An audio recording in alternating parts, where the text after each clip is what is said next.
followed my story at all, you know that I dropped most of my New Age practices when I work with my nervous system and I found this baseline of inner peace, and I didn't need these practices anymore in order to feel calm or safe or peaceful inside. So one of the things that I kept, I think the only real tool that I kept from the New Age phase that I've been through for like 12 years, was talking to my spirit guides or source, channeling. And that has been, even when I did it in the like last 12 years, when I learned to do that, it has been a consistent force of healing for me, and more so than any other tool that I ever found. Why do I think that is? Well, I think because when we have any kind of trauma, from like our earliest childhood, we lack a secure base. Our guides can give us that secure connection, even though it's not with a physical being. And we shouldn't use them as a substitute, but they can still give us the experience on an emotional or spiritual level, energetic level, of having that support and that unconditional love. What I found is that working with our guides or spirits or source, and I kind of see that as kind of the same realm. It's like that internal spiritual connection with this higher source, God, whatever you want to call that. Once we tap into that, we have a crystal clear guidance that will cut through any loops in our mind. How I use this connection is to kind of channel questions for myself to do my inner work with. So that's what I use my guides for. I let them come up with self-reflection questions, because the guides or spirits, as you've probably found, they won't do our life for us. Like they don't solve our problems or give us all the answers if we ask for that. So I once had a friend that asked me, but if you can channel your guides, don't you just have the answers to everything?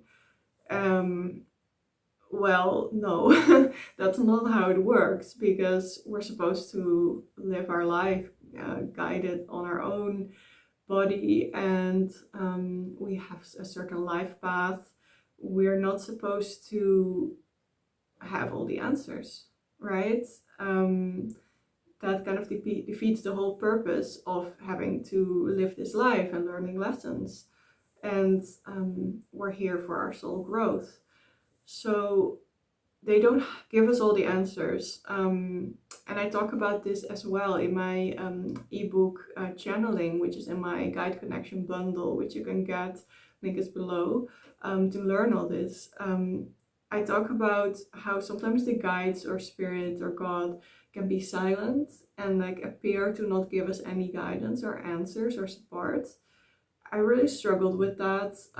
Even when I started to learn to connect, I was like, oh, I'm not good at connecting because it doesn't work.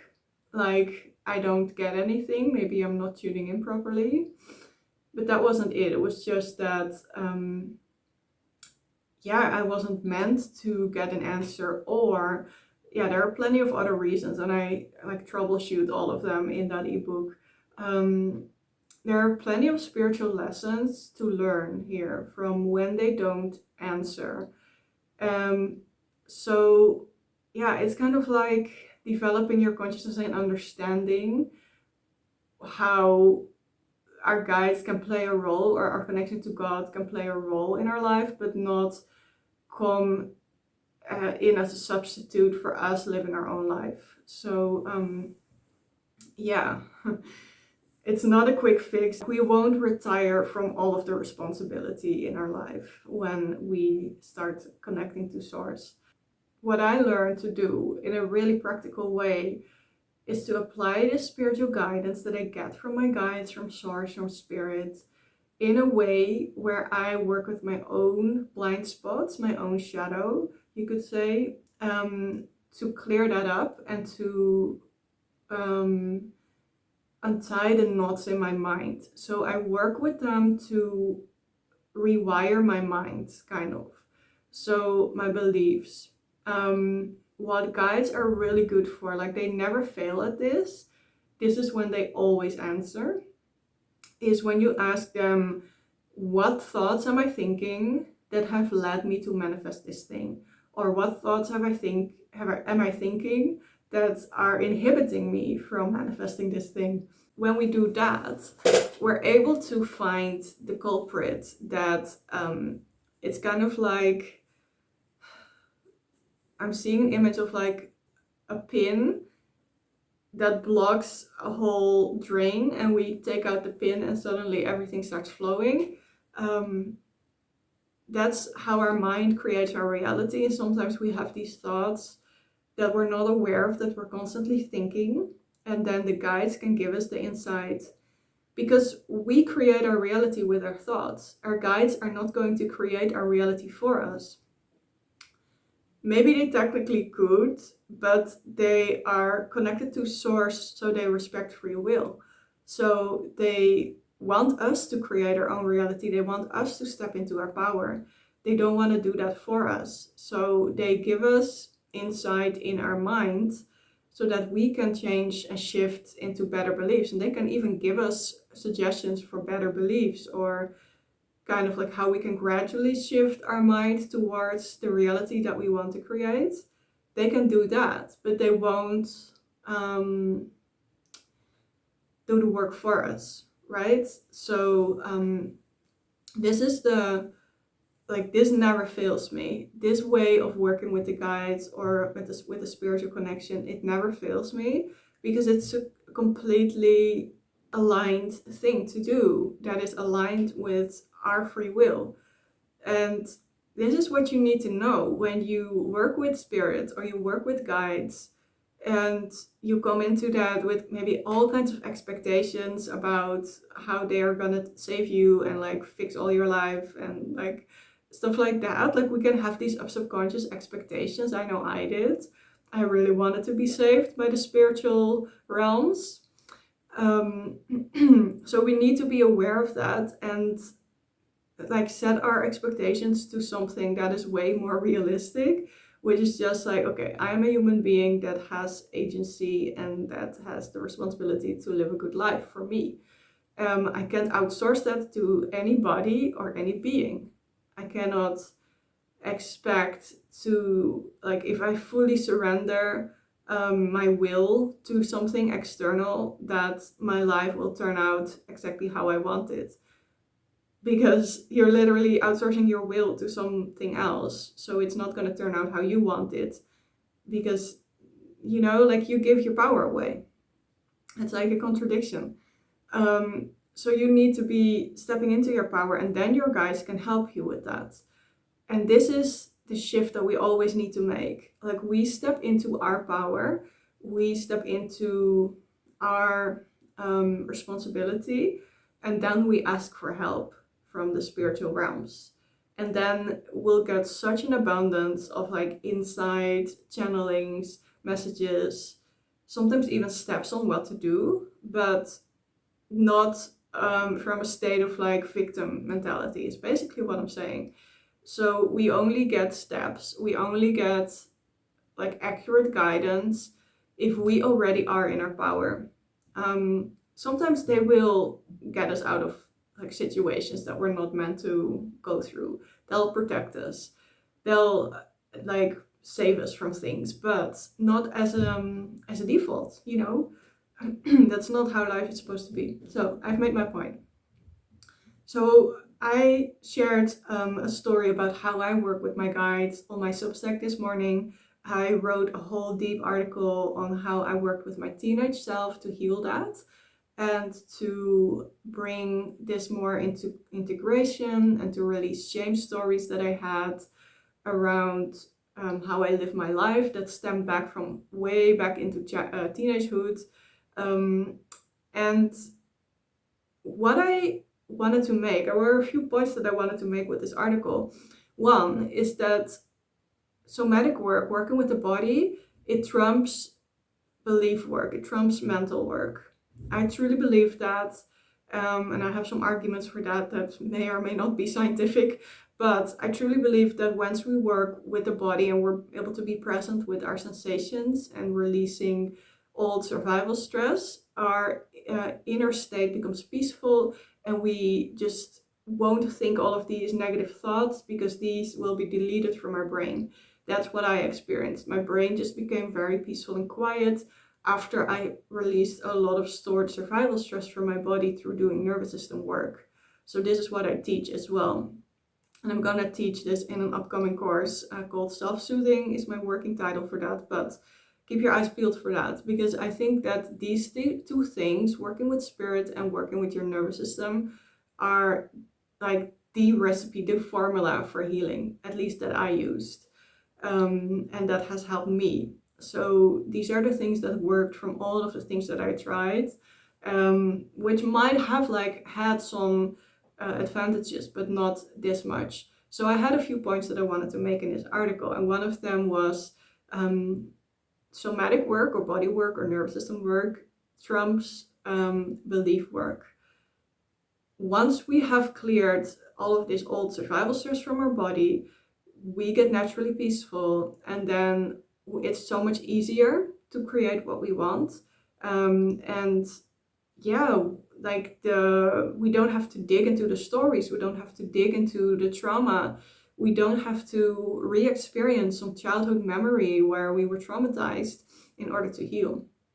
We don't have to go into that mentally through a process with all kinds of steps where we have to visualize our inner child and like rescue it, or etc. I used to think that that was the best way to healing, and I even thought it, but I don't think that anymore. I think because for me that really dysregulated me, and I talked about this in one of my videos called, it will appear on the screen. It was more anxiety for me, more dysregulation to work with that kind of like mental process to dig into the memories. I don't believe that that's good. I think we can just work with the physical and with the sensations of the traumas, and then release them, find relief, find soothing for that. And then we don't even need to know where that old stuff came from. We can just attune to it in the present, and see what it needs. And then keep focusing on the good stuff. The mistake that I made is that I thought, oh, I need to dig into the shadow, and then that will clear all of the shadow, and then I will create the reality that I want.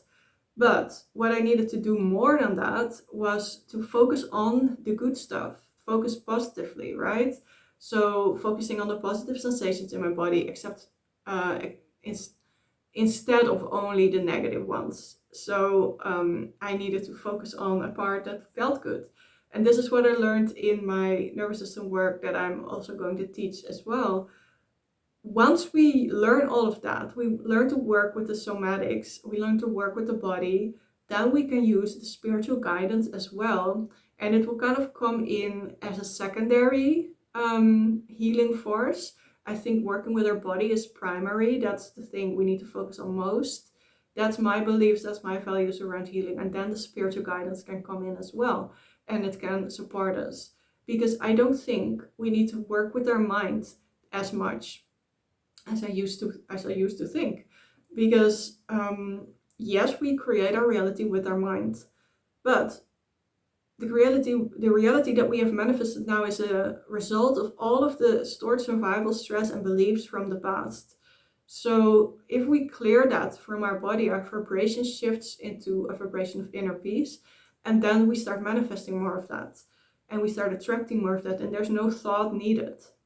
It is just the vibration. Because yes, your thought creates reality, but it's all about the emotion that you feel with it as well. If you have a despairing thought, you will push something away that you're thinking about. Why? Because you're in resistance to it. So you're thinking about like not having the thing that you want and how bad that would be for you, and you're thinking about all of the fears. So that's what you create. So it's not as simple as your thought creates reality. It's also about the emotional charge that you're in while you're thinking the thought, which shapes the way the thought is like processed, and then that gets put out into reality. It's about the beliefs that you have behind the thought. If you don't really believe in a thought, you're not going to manifest it. Like you're just like, maybe it will kind of like show up like really lightly in your reality and you're like, oh yeah, no. But it will not like fully like, and there is a gap. So once we believe something really strongly, it takes a while before it manifests. Sometimes it can be quicker, sometimes it takes a little bit longer.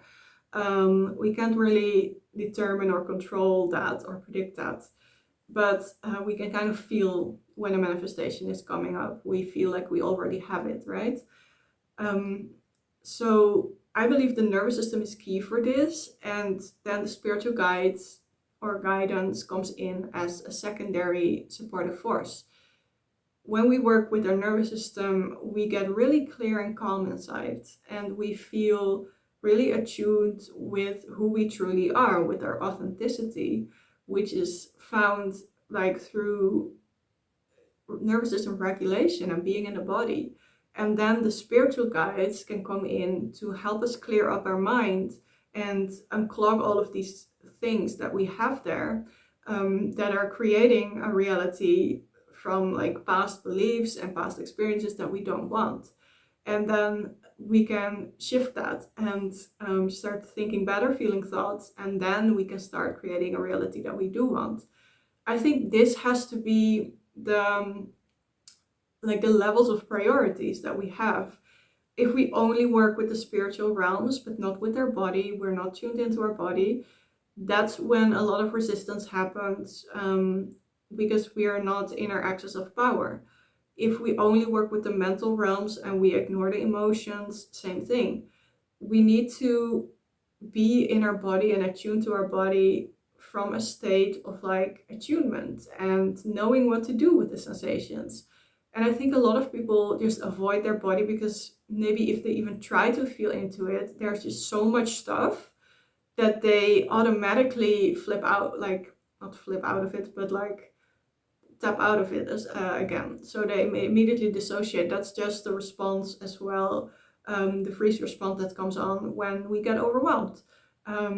We just numb out. So a lot of people don't even know how to approach that, even if they want to, right?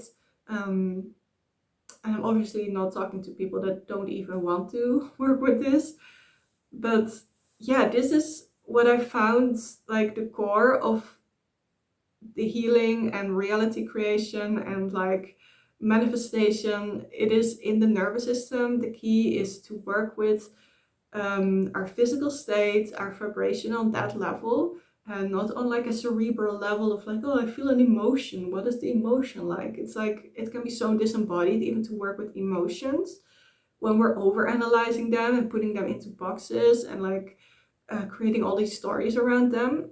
But where do you feel the emotion in your body, you know? And can you soothe that and make it shift into relief, right? Or does it turn into a story that turns into a bigger story and like there's even more stuff to work on? That's kind of what happened to me when I did a lot of shadow work, using these methods by Teal Swan. I'm sure some of you guys have been with me in that phase and know everything I said about that. I have changed my mind. I have learned a better way, which is nervous system work combined with that spiritual guidance and channeling. So yeah, that's my trial and error process. And for me, this has been, these two things have been actually working. Like the shift that I made with nervous system work, it was actual the shift that was advertised. And there were so many modalities that were advertising stuff that never happened for me in the 12 years that I followed them. But this thing, it actually worked. And I kind of realized it after the fact. I was like, oh, this is what it means to heal your early developmental trauma or preverbal trauma. This is what it feels like. And I was realizing it in real time as it happened in my body. And that was an experience that was new to me and that I want to share with everybody because there's so much crap in this spiritual community. So much stuff that doesn't work or moves the needle really slowly, but not quite. And it's kind of like, yeah, just a lot of fluff. And coping mechanisms and resources and tools, and there's a time and place for resources and tools, but why not go for the thing that actually works, you know? So yeah, that's what I wanted to say.